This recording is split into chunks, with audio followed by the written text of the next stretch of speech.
Hello my fantasy managers, it's Juicebox here and you're welcome back to my YouTube channel. So today's video is going to be covering captaincy pick, my team selection ahead of game week 2. If you are new to this channel, make sure you hit the subscribe button and make sure you turn on the post notification icon so that you can get notified every time I post a new video. So before we do that, I would like you to watch my previous video where I created a short list of players for a watch list for FPL that I'll be and the watch list contains players I would most likely be bringing into my team at one point in time, and players you should also add to your watch list, players you should watch out for to either transfer in or keep in your team. This is what the watch list looks like, and I might be making my team selection for game week 2 based on what I have in my watch list. So before that, let's also look through the fixtures we have ahead of tomorrow. First person we have on the list is Liverpool playing against Burnley at 12:30.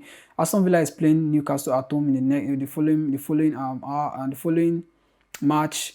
Crystal Palace is playing Brentford, Leeds playing Everton, Manchester City playing Norwich, Brighton playing against Watford, and on Sunday we have Southampton, Manchester United, Wolves, Spurs, Arsenal, Chelsea. So now if we look through these fixtures on Saturday, we see Liverpool is having somewhat an easy fixture. It might be a pass for them, 3 straight points for them. Aston Villa Newcastle match might look like a very high scoring match. Leeds United Everton also might look like a very high scoring match, considering how Leeds conceded in the first match against Manchester United, which shows that they still kind of have a lot of work to do with their defense. And we could just see the similar play against the similar thing happen in Leeds against Everton. So watch out for that match as well. So Man City, Norwich, sorry, while Norwich have played very well against Liverpool, that doesn't necessarily mean that they're going to be a tough opponent to play against Manchester City, because at least they still considered 3 goals against Liverpool. So we can even see Man City scoring more, and it looks like De Bruyne is actually available. He's back.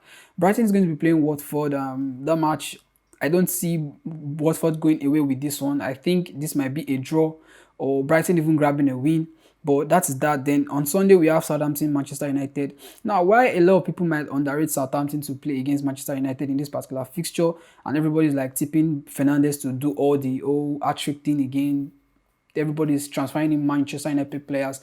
I really want to think that everyone should actually be careful with how they set up their team around Manchester United in the coming weeks, especially against Southampton. So as for Bruno Fernandes, I still don't have him in my team, and I still don't think I'm going to be bringing him to my team. Is he going to have the hat-trick or brace against Southampton? I don't think so. I still don't think so. Even if he's going to have points against Southampton, it could not just be maybe points for just a goal and an assist, or just an assist. But let's just see how that plays out. That's just my prediction. It doesn't necessarily mean you have to follow what I say. I'm just trying to give you a guide and based on what I'm going to be doing to my own team. So the next match we're having is Wolves playing against Spurs.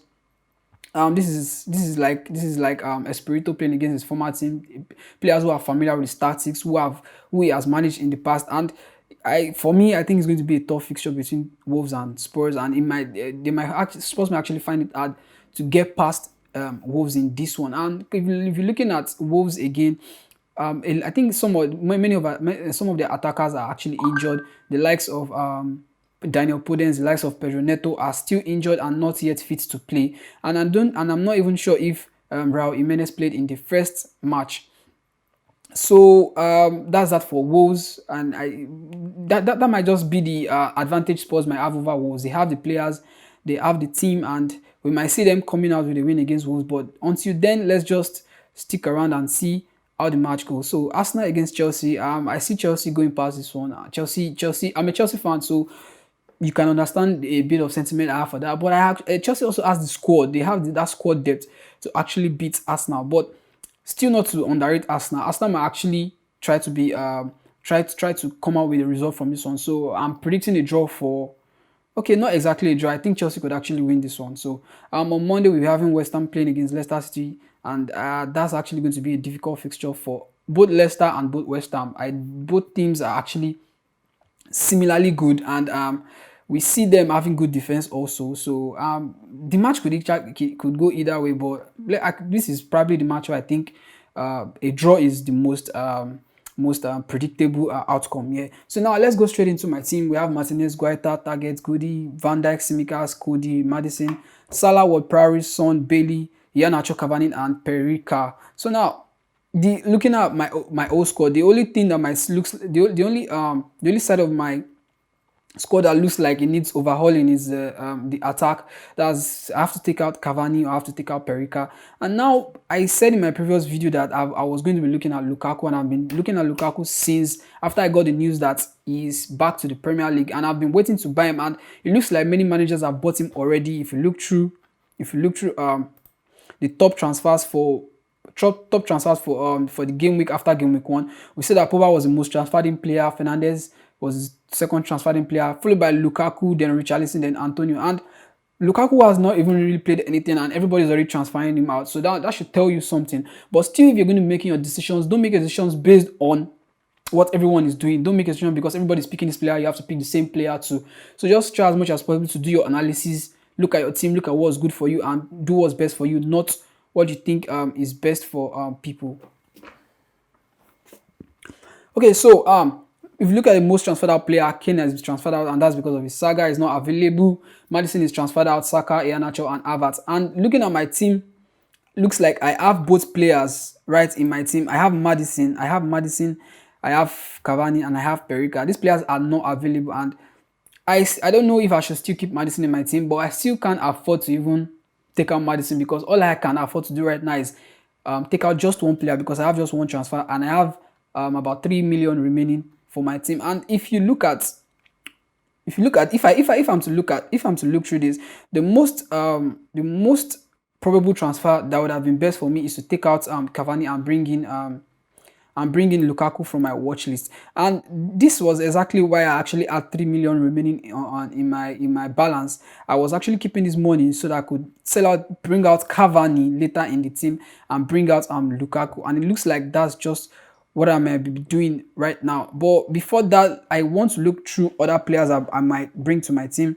I can't afford to bring Chaluba now. It's whether he's going to play or not doesn't really matter. But because we're playing an Arsenal side, we might concede, we might not concede, but I'm not really expecting Chaluba to give me another goal or something like that. I never had him before, although he has been on my watch list even before game week 1. And as for Greenwood, he's playing against Southampton. They are playing away from home, and at 7.5, I think there are despite being on my watch list, I think there are other players I can actually bring into my team who aren't as much expensive as that.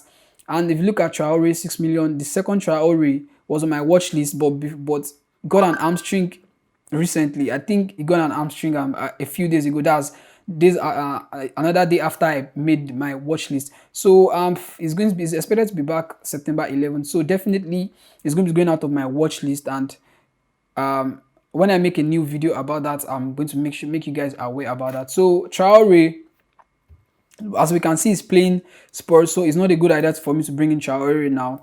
And I have Richarlison, who is playing against Leeds, and I still don't. Leeds is one of the teams I actually respect most in the Premier League.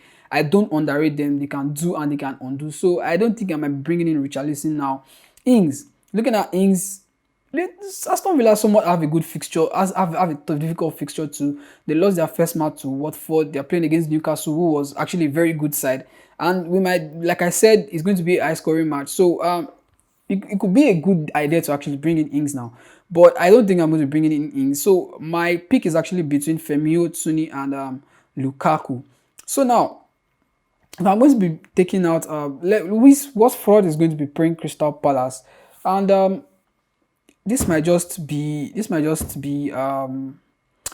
I should actually be bringing in Lukaku now, but I don't think I want to just wait for after game week 2 before I transfer in Lukaku. I want to make sure whatever decision I make, I'm making the best decision for myself. So I think I'll bring in and also I looked through Tony's statistics in championship last season.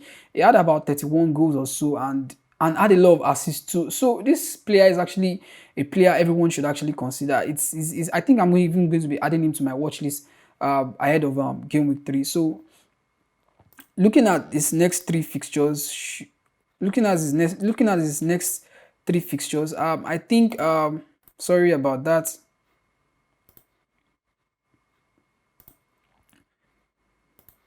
So looking at his next 3 fixtures, is looking somewhat going to be easy. It looks like it's going to be easy for him. He's playing Crystal Palace, playing Aston Villa, playing Brighton next, then Wolves. So I think bringing in Toney now might actually be a very good idea Or could it be Firmino I'm bringing in now?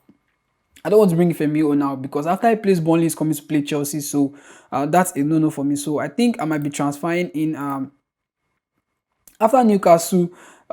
Ings have a good fixture against that's I think it's Brentford. So, but actually no. So I think Tony is the striker I'll be bringing in to replace Cavani. So that's actually going to be my pick for this game week. Tony in, Cavani out. So as for Lukaku, I'm just going to have to wait till after game week 2 to see how it goes and if I'm going to be bringing Lukaku just yet. But Lukaku if I still I might Lukaku might not even start against Chelsea. That's what I'm thinking. And if he doesn't start against Chelsea, a lot of managers are going to be doomed, most especially if he comes from the bench and he's not able to get like 2 goals or more. But so let's just keep it at that. Cavani out, Tuni in. So I'm going to make the transfers. So now it's time for my captaincy pick. So back to everything again. In my squad, I have Van Dijk, targets, Simicas, and this is what my lineup looks like. Tony is starting with Iheanacho beside him. Cody is playing Tottenham, and it's still the same formation I'm going to be playing in game week 2. Same formation as I played in game week 1. This is how my game week 1 team looks like. But this was 4-5-1. I started with a 3-5-2, but it came out with a 4-5-1 because of these players that didn't play. So, but for my team selection for game week 2, I'm going to be putting down Martinez against Newcastle. I think Crystal Palace might actually be able to do something against Brentford. So I'm going to be taking out Martinez and bringing in Guaita to replace Martinez. Guaita is starting for me against Brentford, and I'm keeping Salah to be my captain. Salah is going to be my captain despite the old record thing that he has had a very bad performance, or shall I say a bad record against Burnley. But I think that doesn't necessarily matter because these things can change at any point in time. So Salah is going to be my captain ahead of game week 2.